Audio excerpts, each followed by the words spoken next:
Ya, terima kasih kepada moderator untuk kesempatan yang pertama untuk materi kesempatan untuk pemerintah desa untuk menyampaikan materi tentang peran pemerintah desa dalam rangka percepatan penanggulangan stunting khususnya di Desa Hulu dan pada umumnya di Kabupaten Sekadau.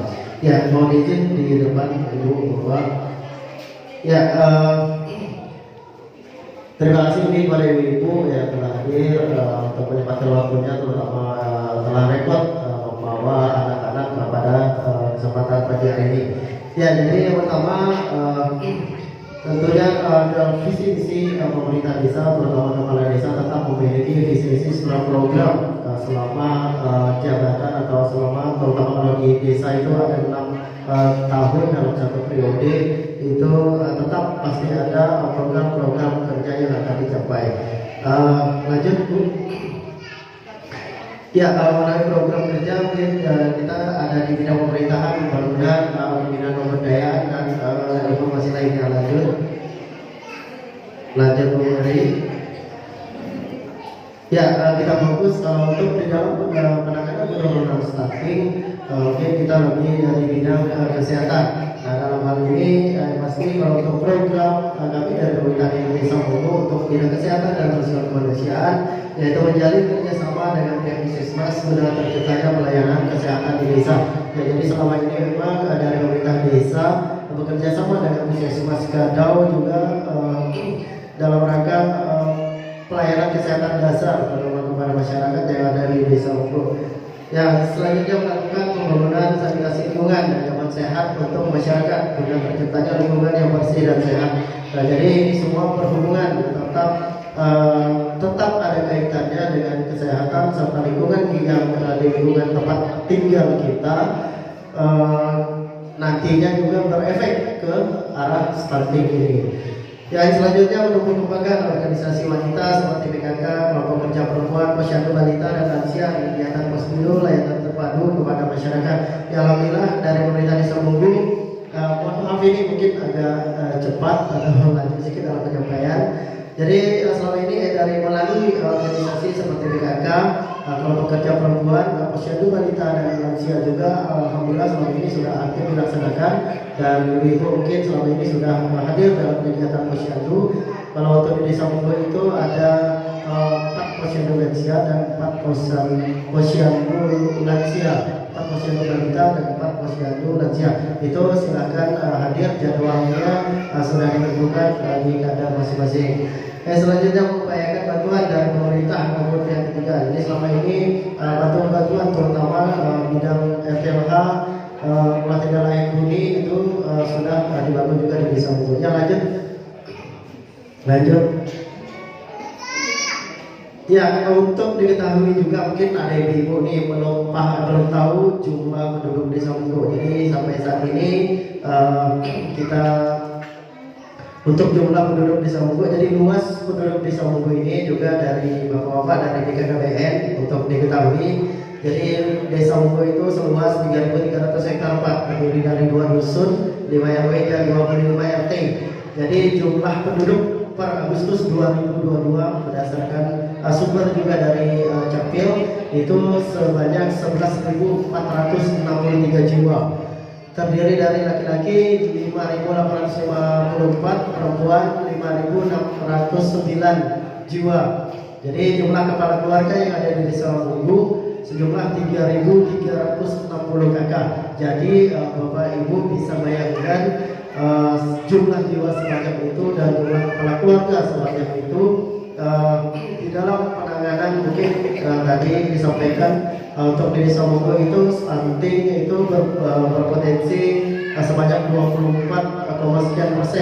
Nah, jadi untuk itu kami perlu keseriusan mungkin antar pihak, terutama dari pemerintah desa, kecamatan serta kabupaten di dalam kegiatan atau percepatan penurunan stunting di Desa Munggu. Karena jumlah penduduk yang sekian banyak, jumlah kepala keluarga yang sekian banyak juga tidak mungkin untuk kami bekerja sendiri. Kalau mengenai mungkin pendataan mungkin kami bisa, tetapi mengenai persyaratan lain atau hal-hal yang lain mungkin kendala juga bagi kami di pemerintah desa. Lanjut. Ini untuk masyarakat penerima manfaat untuk bantuan sosial atau di desa Wonggo. Lanjut. Kalau untuk program PPNT itu bantuan pangan non tunai itu di desa Wonggo hanya 77 penerima dari 77 kepala keluarga. Bayangkan kita sejumlah kalau kakak di desa Wonggo itu 3.360 kepala keluarga. Jadi kalau hanya penerima bantuan itu hanya 77. Jadi 77 ini kepala keluarga yang kami prioritaskan utama, yaitu kepala keluarga yang sangat tidak mampu, Pak. Nah, jadi itu yang kami prioritaskan. Lanjut. Mengenai BPJS gratis, itu alhamdulillah yang bersumber dari pusat dan provinsi, itu sejumlah 1.873 jiwa. Nah, itu yang menerima manfaat BPJS gratis. Mudah-mudahan alhamdulillah mungkin dari salah satu dari ibu bisa menggunakan atau berobat menggunakan BPJS gratis yang sudah diberikan. Lanjut. Untuk TKH ada sejumlah 71 keluarga di program keluarga harapan. Jadi harapan dari bantuan-bantuan ini juga bisa diharapkan membantu terutama dari keluarga-keluarga yang tidak mampu di dalam pencegahan dan penambahan nilai gizi atau kemudian nilai gizi yang ada di keluarga itu. Ya, lanjut. Untuk bantuan rumah tidak layak huni, alhamdulillah tahun 2020 kami dari pusat itu dapat 100 unit rumah tidak layak huni, dan dari 2021 sumber dari provinsi itu sebanyak 10 buah rumah. Jadi alhamdulillah target di desa Wonggo sebelumnya hanya 97 rumah yang tidak layak huni. Jadi karena diberikan ada 100 bantuan, jadi alhamdulillah di desa Wonggo sudah target untuk rumah tidak layak huni sudah ditargetkan atau sudah dibangun semua. Jadi yang mengenai data difabel yang cacat atau ada rebutan maupun sulit berbicara dan lain-lain, itu ada 16 kepala keluarga. Nah, di 16 kepala keluarga ini alhamdulillah hanya beberapa yang dari 16 kepala keluarga ini hanya berkeluarga suami dan istri, jadi tidak ada anaknya. Ya, lanjut. Ya, pendapatan desa ya untuk tahun 2022. Untuk tahun 2022 pendapatan desa melalui dana desa yaitu sejumlah 1.015.166.000.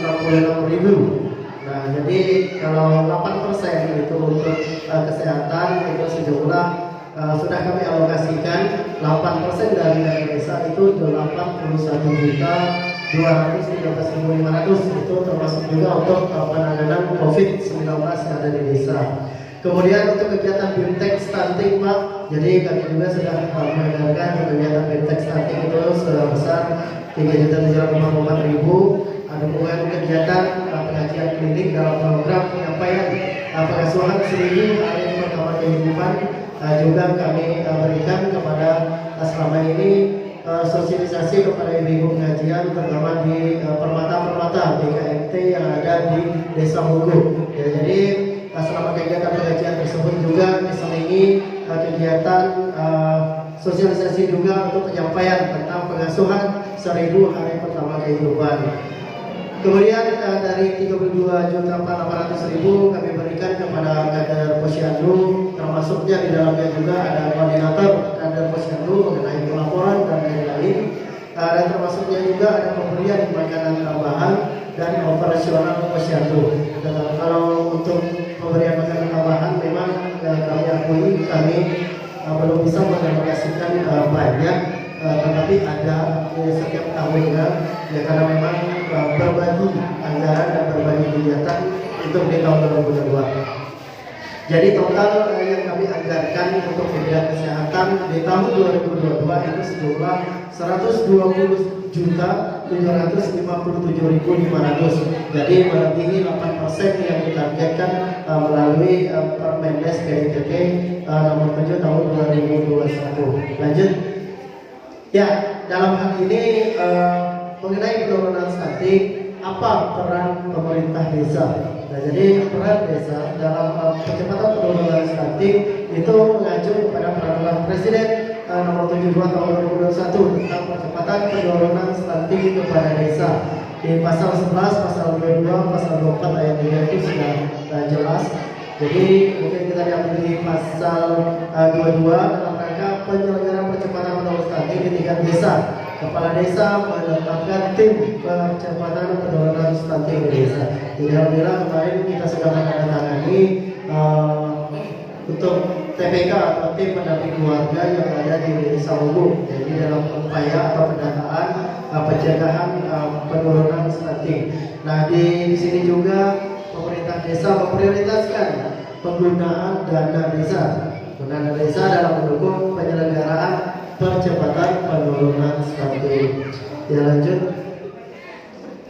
Capaian percepatan penurunan stunting di desa adalah terselenggaranya ada dua, mungkin intervensi spesifik dan intervensi sensitif. Jadi untuk penjelasan lebih lengkap nanti akan disampaikan juga dari narasumber apa itu intervensi spesifik, apa itu intervensi sensitif juga. Jadi mengenai pemberian tambahan asupan gizi kepada ibu hamil dan lain-lain juga, termasuk kampanye pemberian ASI eksklusif untuk bayi usia kurang 6 bulan. Nanti juga akan disampaikan para narasumber, dan ini termasuk peran pemerintah desa dan perangkat desa dan masyarakat desa yang ada di desa Wugu. Jadi agar capaian ini dapat terwujud, perlunya kolaborasi peran semua pelaku pembangunan baik di desa, kecamatan dan kabupaten. Jadi dalam capaian percepatan penurunan ini tidak hanya dari desa, kecamatan dan kabupaten, itulah tujuan kita bersama di dalam upaya penurunan pencegahan stunting ini. Apalagi dari TPK atau kader-kader PKK, kader posyandu juga, itulah yang nanti akan membantu pemerintah desa untuk pendataan. Jadi kalau kita mengetahui misalnya ada warga kita, tetangga kita yang kita kenal yang lain, ada tanda-tanda dari yang disampaikan tentang stunting ini, cepat dilaporkan, didatakan. Nanti melalui kabupaten tetap ada pakar-pakarnya, nanti pakar-pakarnya yang menilai atau yang menentukan apakah itu stunting atau tidak. Jadi yang penting tugas kita mendata, melaporkan. Nanti ada tim-tim sendiri yang akan turun ke lapangan atau pemilihan desa. Ya, lanjut mengenai strategi fasilitasi konvergensi percepatan penurunan stunting di desa. Ya, strategi yang dikembangkan oleh Kementerian Desa dalam mengemban pada Kepres. Jadi pasti mengoptimalkan peran pelaku dan lembaga yang ada di desa. Jadi memanfaatkan lembaga yang ada di desa, terutama tadi dari PKK, posyandu, kelompok perempuan, karang taruna dan lain-lain juga, terutama organisasi-organisasi dalam pengajian ibu-ibu, itu juga bisa dioptimalkan dalam berperan di dalam menurunkan atau mencegah seperti ini. Ya lanjut. Ini berupa prioritas penggunaan dana desa, jadi semuanya jelas, jadi bisa dianggarkan untuk stunting ini. Ya lanjut. Ya, mengenai pelaksanaan kegiatan percepatan penurunan stunting di desa tahun 2020 sampai 2022, selama ini memang kita sudah melakukan pendataan melalui SDGs desa. Jadi di SDGs desa ini ada 18 indikator, terutama ada dilakukan sebagai bagian dari upaya SDGs minimal terkait dengan SDGs desa nomor 1 dan 6. Nomor 1 apa itu? Desa tanpa kemiskinan. Jadi desa tanpa kemiskinan ini merupakan target juga, target nasional, bahkan target di desa juga. Untuk yang ke-6 itu desa layak air bersih dan sanitasi. Jadi alhamdulillah kalau kita di desa Wugu, terutama di dusun Wugu, tidak kesusahan atau kesulitan air bersih karena kita memang dialiri PDAM. Jadi untuk pelayanan air bersih kita dapat juga. Kalau untuk di dusun Pangkin selama ini memang sudah ada dibangun untuk Mamsimas. Jadi karena memang pemanfaatannya memang masih kurang atau belum efektif, dan alhamdulillah dan mudah-mudahan di tahun 2022 ini kami sudah berkoordinasi dengan pihak Mamsimas untuk kelanjutan kegiatan dari Mamsimas tersebut untuk pemanfaatan penyediaan air bersih ada di Mamsimas atau untuk khususnya untuk warga dusun Pangkin. Kemudian dilakukan bersama dengan upaya pemulihan kondisi pandemi desa tanggap COVID. Alhamdulillah kita sudah pelaporan juga sudah lengkap setiap minggunya. Bantuan langsung tunai alhamdulillah juga sudah dilaksanakan dan sudah didata. Karena memang jumlahnya terbatas tadi, menyangkut anggaran juga dan menyangkut persyaratan juga. Jadi kita bagi karena di desa kita ada 25 RT, jadi untuk RT ini memang kita bagi per RT-nya. Jadi satu RT itu hanya dapat di 4 kepala keluarga yang menerima BRT. Kemudian pada karya tunai juga sudah dilaksanakan. Kita melibatkan pada saat pengerjaan sistem swakelola yang ada di desa, kita laksanakan pada karya tunai. Jadi melibatkan warga sekitar dalam pekerjaan kegiatan pembangunan yang ada di desa. Lanjut yuk. Mengenai percepatan penurunan stunting yang memerlukan integrasi antar desa dan kabupaten. Jadi dalam hal ini ada 8 aksi integrasi yang dalam ini yang pasti kalau untuk di aksi 1, 2, dan 3, yang ketiga ini rembuk stunting. Nah nanti dalam rembuk stunting ini akan banyak lagi akan kita lakukan, kita bahas rembuknya di lokasi di RT masing-masing atau di tempatnya ibu akan kita lakukan rembuk stunting ini. Jadi untuk aksi 8 aksi ini dari aksi 1 sampai 8 ini nanti akan kita bahas lanjutannya setelah nanti Pak tentang peran pemerintah desa dalam rangka penurunan percepatan stunting ini dikeluarkan atau ditetapkan. Ya lanjut. Pelaksanaan di desa memerlukan kolaborasi peran antar pelaku dan pembimbingan oleh Supra Desa. Jadi Supra Desa ini artinya yang memiliki kewenangan atau kebijakan dari pemerintah desa. Di sini ada fasilitator pendamping, pemerhati dan pendukung, fasilitasi koordinasi, penyelenggara layanan, penyelenggara pemerintah desa. Di sini ada BPD, kepala desa, kepala dusun juga nanti akan berperan di dalam pelaksanaan kolaborasi ini di dalam peran antar pelaku dan bimbingan. Tujuan utama adalah kelompok prioritas mendapatkan dukungan dan layanan. Jadi prioritas dukungan dan layanan, jadi mendapatkan dukungan ini itulah ibu-ibu dan kadar-kadar yang lain atau TPK yang lain. Adanya pelaku baru di desa yaitu KPM, TPPS, pendamping keluarga perlu difasilitasi agar dapat berkolaborasi dengan pelaku lainnya dan mendapatkan penguatan kapasitas. Nah jadi untuk KPM kader pembangunan manusia di Desa Munggu itu sudah ada, dan TPPS juga untuk tim percepatan penurunan stunting pendamping keluarga sudah dibentuk dan sudah di SK-kan. Jadi nanti perlunya untuk fasilitasi untuk kegiatan-kegiatan tersebut. Ya lanjut dulu. Ya karena untuk mengenai KPM, siapakah KPM? Jadi KPM itu kami pilih dari warga setempat, dipilih oleh musyawarah desa. Jadi melalui musyawarah kami menentukan KPM atau kader pembangunan manusia tersebut. Jadi mendapatkan surat tugas dari kepala desa, sudah terbiasa menggunakan handphone. Nanti lebih diutamakan memiliki pengalaman sebagai kader desa, kader posyandu atau guru PAUD. Nah jadi dari salah satu dari kader desa, posyandu serta guru PAUD tersebutlah yang nanti akan kita tunjuk berdasarkan hasil musyawarah sebagai KPM yang ada di Desa Munggu. Jadi tugas KPM ini mengkampanyekan cegah stunting itu penting, melakukan pendataan sasaran prioritas stunting, memfasilitasi perencanaan kegiatan stunting di desa, memantau penerimaan layanan sasaran prioritas, mengakomodasi data dan laporan stunting di desa.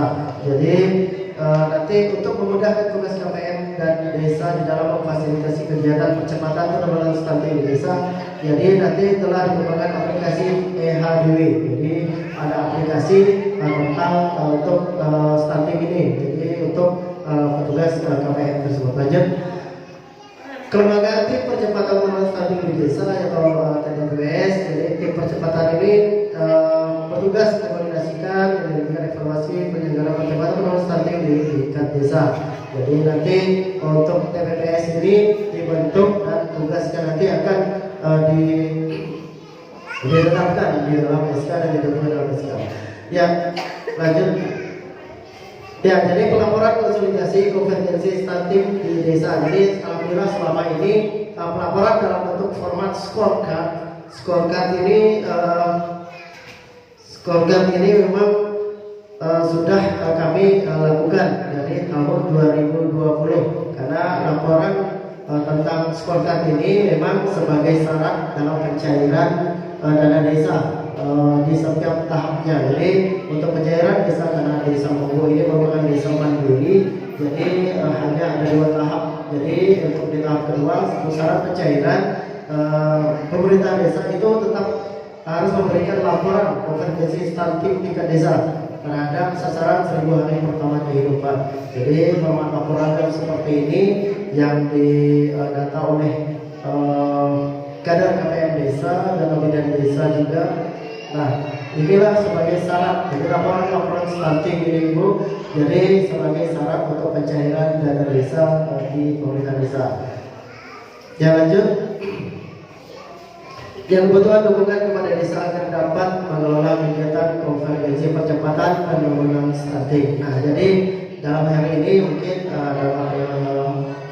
dari Bapak, mungkin dari BKPM provinsi, dari perwakilan dinas kesehatan kabupaten, mungkin dari Ibu Ketua Tim Penggerak PKK.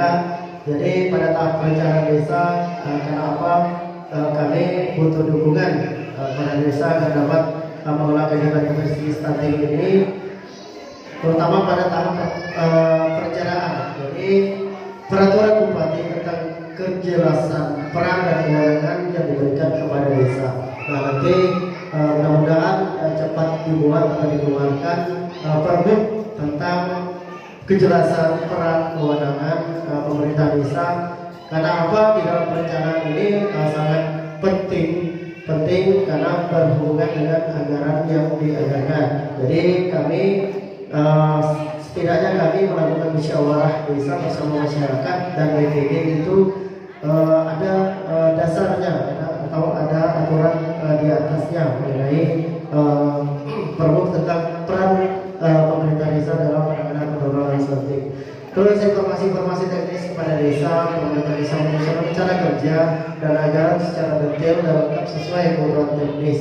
Nah, jadi pada tahap pelaksanaan, pada tahap pemantauan dan evaluasi, ini nanti akan berjalan setelah perencanaan dan peraturan itu dibuat. Ya, lanjut. Ya, kemarin alhamdulillah saya di Desa Monggo ada 2 desa yang diundang pada rapat koordinasi audit kasus stunting atau KS pada tanggal 14 September kemarin. Jadi yang diundang hanya Desa Sumeringin dan Desa Monggo. Jadi alhamdulillah dari penjelasan kemarin dari koordinator manajer kemarin Ibu Aida Mohtar. Jadi saya menyimpulkan ada beberapa hal penting juga apa yang disampaikan beliau kemarin. Jadi yang pertama, peran penting pemerintah desa dalam percepatan penurunan stunting. Jadi itu hanya 2 dari yang Ibu sampaikan. Yang disampaikan beliau hanya komitmen.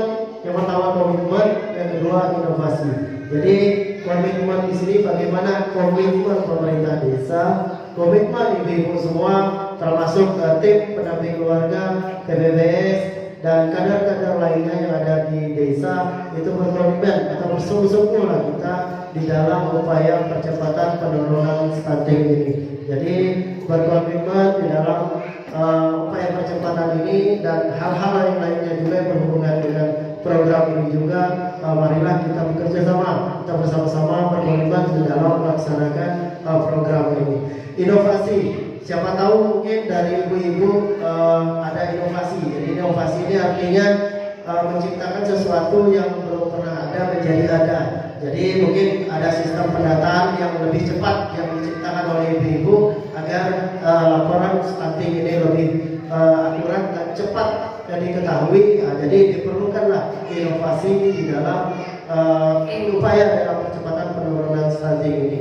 Jadi jangan malu atau jangan ragu mengeluarkan pendapat. Silakan jika pendapat itu efektif dikerjakan atau digunakan, yang menghasilkan, karena kita di sini pendataan dan untuk sasaran yang juga kepada warga kita. jadi inovasi-inovasi itu silakan keluarkan pendapatan dari pembukaan. Terus yang kedua yang disampaikan Bu Aida Motar kemarin juga, boleh stunting fisik tapi jangan stunting akhlak. Nah, jadi ini artinya walaupun fisik itu dilihat secara normal atau kasat mata itu dianggap stunting, tetapi akhlaknya jangan stunting juga. Nah, jadi walaupun kita stunting dianggap pendek atau lambat, pertumbuhan lambat, tetapi akhlak kita bagus, akhlak kita baik. Nah, jadi itu juga sangat penting di dalam menjalani kehidupan ke depan. Yang ketiga, stunting bukan hanya program, tetapi merupakan kegiatan sosial. Nah, jadi dalam stunting ini bukan hanya program pemerintah, apa yang disampaikan dari BKKBN tadi, jangan kalau bisa target itu jangan ada 14% atau sekian persen, tetapi targetnya memang 0%. Kalau bisa tidak ada stunting di Indonesia, tidak ada stunting di Skadau, dan tidak ada stunting di Desa Buku. Nah, jadi stunting itu bukan hanya program, tapi ini merupakan sosial. Jadi inilah, jangan sedikit-sedikit kita kalau udah berbicara sosial ini sudah pasti kita arahnya tetap ke gotong royong. Nah, jangan sedikit-sedikit kita setiap mengerjakan sesuatu, hal-hal yang baik itu sedikit-sedikit ada pada berdoa, ada pada Twitter. Jadi disinilah di dalam sosial disinilah yang dituntut juga kita sebagai warga, terutama di warga desa. Karena untuk menginformasikan, yang kita informasikan itu bukan orang lain juga, warga kita atau tetangga kita atau sesama diri kita di desa. Kemudian yang keempat, mohon maaf Pak, mungkin waktunya lebih sedikit. Yang keempat, ini yang penyampaian dari Bu Aida Mokhtar kemarin Pak. Yang keempat, menggandeng semua elemen masyarakat dalam mendukung percepatan penurunan stunting di Indonesia. Jadi menggandeng semua elemen masyarakat. Jadi inilah tugas kita bersama-sama, bersama ibu-ibu, bersama kader PKK, Posyandu, TPK, TPBS atau pemerintah desa juga, saling menginformasikan, saling koordinasi. Jadi jangan ragu, di pemerintah desa Bogor kami ada kotak pengaduan, ada nomor pengaduan. Silahkan hubungi nomor tersebut standby 24 jam. Kita silakan jika ada aduan-aduan yang ingin diadukan mengenai hal ini, itu silakan diadukan melalui nomor pengaduan yang ada di desa Bogor. Kemudian terus yang kelima, kalau isu utama itu stunting, itu masalah gizi, kita pasti yakin tidak ada orang tua yang mau membiarkan anaknya tumbuh tidak sehat. Jadi bersyukur, kita memang bersyukur dilahirkan keadaan normal, dan banyak-banyak bersyukur apalagi anak-anak kita dilahirkan secara sehat dan kita pelihara atau kita rawat sampai sehat sampai 2 tahun 3 tahun dan tidak ada atau ciri-ciri dari stunting ini yang diderita oleh anak kita. Yang mungkin karena ketidakberdayaan atau ketidaktahuan. Oleh karena itulah jadi negara itu intervensi melewati lewat survei status gizi Indonesia. Ternyata di Indonesia tahun 2021 ada 24,4 angka prevalensi. Prevalensi adalah mengacu pada jumlah total kasus penyakit dalam periode waktu tertentu. Nah, jadi ketidakpahaman kita, ketidaktahuan kita mengenai stunting dan hal-hal yang lainnya, apa yang harus kita cegah dan yang lainnya juga, bila nanti akan disampaikan para narasumber, silahkan ditanya, silahkan didengar, dicermati baik-baik agar kita yang hadir di sini betul-betul memahami apa bagaimana upaya di dalam percepatan penurunan stunting ini, dan apa itu stunting, apa resikonya, apa akibatnya, apa efeknya untuk bagi anak-anak kita atau warga kita, keluarga kita atau saudara-saudara kita yang ada di desa dan atau di lingkungan. Nah, inilah pentingnya di dalam penyampaian ini. Nanti bagi saudara-saudara kita yang tidak hadir atau tidak berkesempatan hadir dalam kesempatan kali ini, silakan disampaikan kepada saudara-saudara kita yang tidak hadir di dalam kesempatan ini. Yang mungkin itu dari kami, kurang lebih kami mohon maaf. Mungkin dalam mohon maaf dalam penyampaian mungkin agak cepat. Jika ada yang kurang paham nanti silakan untuk ditanyakan di sesi berikutnya. Itu yang dapat kami sampaikan. Kami mohon maaf. Assalamualaikum warahmatullahi wabarakatuh.